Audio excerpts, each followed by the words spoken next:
Well, this is pretty big news. Got the plaza looking like it's going to be turning over to new ownership, and that ownership is apparently going to be the same group that owns Highland Park Village down in Dallas. So that development came down yesterday. We now welcome on and say hello to the mayor of Kansas City, Quinton on KCMO Talk Radio. Mr. Mayor, good morning. Thanks for being here on KCMO. What do you make of this report that came down yesterday?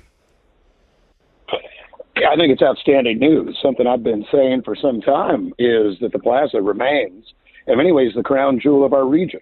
You have some of our strongest residential neighborhoods on the Missouri and Kansas side that are within several miles of the Country Club Plaza. It continues to be a great source of jobs for our community. And I think the investment that you're seeing from this Texas-based group is a sign that, first, there is a way to make modern luxury brand unique retail work. I think it is a vote of confidence in the core of Kansas City in the Country Club Plaza. And I think it is exceptionally good news from an owner who I think is committed to making sure they can keep an historic property vibrant over the years ahead. So with that being said, have they reached out to you, your office, City Hall in any way, this group down in Dallas?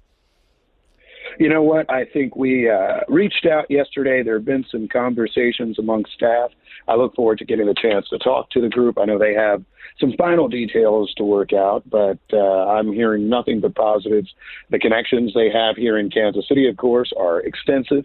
And I think this will be, while not a Kansas City-based group, which I know may give some heartburn, it is a group that I think cares a lot about this community, wants a strong reputation in this community, and is not, as some have feared, just a hedge fund that's looking to kind of turn over, extract whatever profits they can and move along at the end. How does this change the potential for pedestrian friendliness, or whatever you want to call it, down there on the plaza? Is this something that they would ultimately have the final say on, you guys would push them towards doing? I mean, where does that factor into this conversation?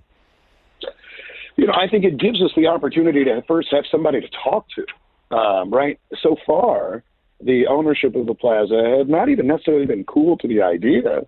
They've been somewhat unresponsive. And so, and by the way, not just on that issue, but also broader discussions of public safety, both with this current police chief, with her predecessor, acting chief Joe Maben. We have in many situations in City Hall tried to talk to them, reach out to them, talk about ways, frankly, yes, there's a police part of everything, but there's also a substantial part of what's the private security situation? How are you lighting your garages? How are you making sure that you're taking care of things that need to be taken care of? And that's been wanted. So I expect every part of the conversation, whether that's walkability on the plaza in the future, pedestrianization, actually filling up some of these empty storefronts that have sat around for a long time, including having a loss leader model, which is something that Crown Center does every year, having ice skating and the Santa Claus and all that sort of stuff. I think this will be markedly better in terms of relationship with every part of the city, including some of our creative ideas, some that maybe people don't like. But, you know, we're here looking for partnerships, not looking for just folks who are going to be silent and cash checks up in Detroit. Well, that is good news all around. We'll see how that plays out going forward. Mayor Lucas is on KCMO. Now, take me through this. I know that, last week we talked about how you get the message out on things happening in Kansas City that maybe aren't as sexy as other things. I know you had a special public meeting this week with the Board of Police Commissioners to consider budget recommendations. You had that up, I saw on your social media the other day, but I never saw a follow-up. So what came out of that meeting? The police budget session. I think what came out of it, I think our budget request is roughly $330 million. The Board of Police Commissioners approved a budget request of $330 million. That will include an increase in starting salaries for Kansas City police officers to $60,000 per officer. That also would, of course, be aligned with an increase of all officers in certain levels. Much of the discussion related to a few different things. One, and it's a question and a statement that I've had a number of times, which is that if City Council were to approve that salary increase, how do we make sure that that money goes to salaries and isn't pushed to other areas of the police department budget, particularly if a police department doesn't get 100% of its request in other areas. For example, in non-personnel expenses, there's also an 8.9% budget increase request. As you might imagine, if every department in the city was increasing budgets by 9% and our whole budget didn't increase by 9%, then that would be something that's rather unsustainable. I'll note to you further, City Council voted last week to reduce the amount of property tax assessment that we are getting. We're rolling back our levies, which will be good for some of our residents who live in the Jackson County portion of Kansas City. So it's going to be a big money conversation, but I think, look, everybody, when initial budget requests are listed out, yes, we all support more money for officers, more officers. I do commend Chief Graves. I think she gave us a realistic number of officers that we could hit next year, and that's 1,258. We're going to continue to try to build back to full staffing at 1,410, but I think this is getting us closer to realistic budgeting. The question is going to be if the Board of Police Commissioners, the state-appointed commissioners, are willing to say that money will just go to officers. It's not getting moved. It's not covering lawsuits. It's not covering contractual services. It won't shift.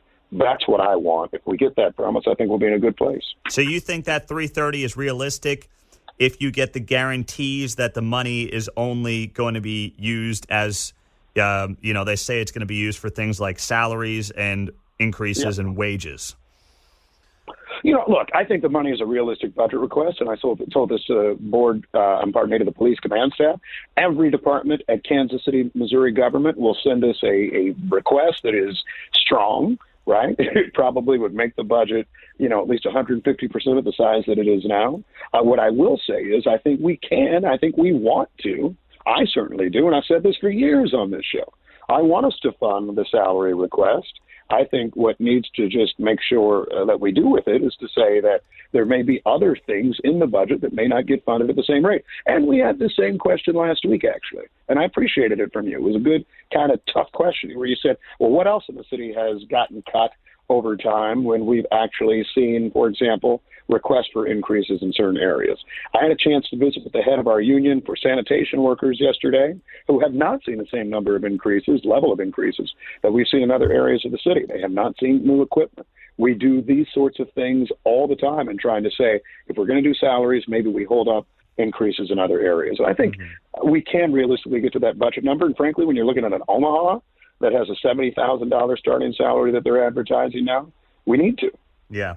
Mr. Mayor, this kind of ties everything together, somewhat law enforcement related, but in many ways not law enforcement related. I know you were at Beyonce on Sunday, and it was apparently show didn't start till 10:15 or something like that, with all the issues getting in and out into the stadium. What was that just because there was a Royals game earlier in the day and they didn't open up the parking lots till 5:30, or is there a bigger conversation? Because I'm seeing two approaches here. One, hey, it's because of the Royals game and nothing else. But then, of course, you're seeing, as I predicted on Monday, hey, if only the streetcar went out to the stadium, this wouldn't have happened. And I'm not convinced that's the case. Yeah, that's a good one. I mean, here's what I will say. Look, like everything in life, we know this in how we live our lives long term. If there's a leak in my roof, then yeah, part of it is I should have gotten it looked at this year, maybe even patched it. Maybe another part is I should have just replaced the entire roof. I mean, there is a longer term conversation as to, yeah, it's good to have public transit and density to help people get around a city and to ensure that not everybody is leaving in the same way. That's elementary. You're from New Jersey. I don't know what part of New Jersey you're from, but if you're going to a Jets or a Giants game, there are some people that are taking a train. There are some people that are driving. There are some people, heck, who may hop on a shuttle bus. Those different ways help ingress and egress. Full stop. I think that's just non-controversial. The question, of course, is what's the cost? In some place like North Jersey, they're also using that to get to work during the week and to get around, and there are people without vehicles, so it's a kind of different conversation, but that's one part of it. But on the shorter term point, this kind of relates to my Plaza point before. I do think it is a fair critique, probably to Arrowhead Events, and I say this with the greatest respect to them, and to a number of others, right? Having enough, and a lot of that's hiring off-duty officers, right? Having enough traffic control folks, both those who are uniformed and perhaps those who are not, is going to be very important.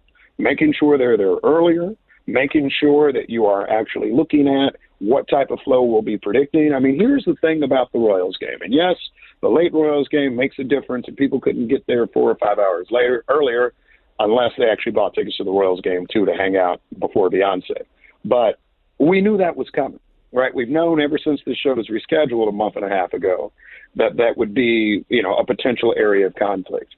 I think there is something to be said to how do we come up with a good plan? How do we actually make sure we have enough folks staffing it and not kind of just hope that there will be enough on-duty KCPD at the end of the day? And I saw the release afterwards, and sometimes people kind of gilt the lily because they said we had, 80 on-duty and off-duty officers. Well, 80 officers inside the venue and outside. Well, I think the problem largely was outside. Now, you always certainly want a lot of people inside to make sure you're dealing with incidents.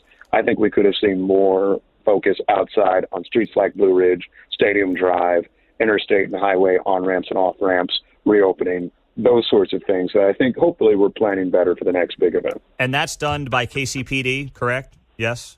That is, it is contracted with KCPD, but this is why, and something I say area businesses, don't get me wrong, we have a duty of local government to do a lot of things, but more often than you might think, Pete, we have businesses, events, and others that will sometimes, and this isn't necessarily how the Chiefs do it, but will sometimes have events that I don't think necessarily get the number of either off-duty folks that they need or even private security, including traffic control and direction. Mm-hmm. And we will not, in not rare situations, run into issues thereafter.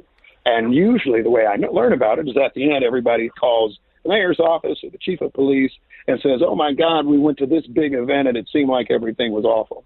And sometimes we'll say, well, it is easy to talk to us in advance. It is easy for, certainly on the police side, for them to put those off-duty opportunities there, but there is a cost to them.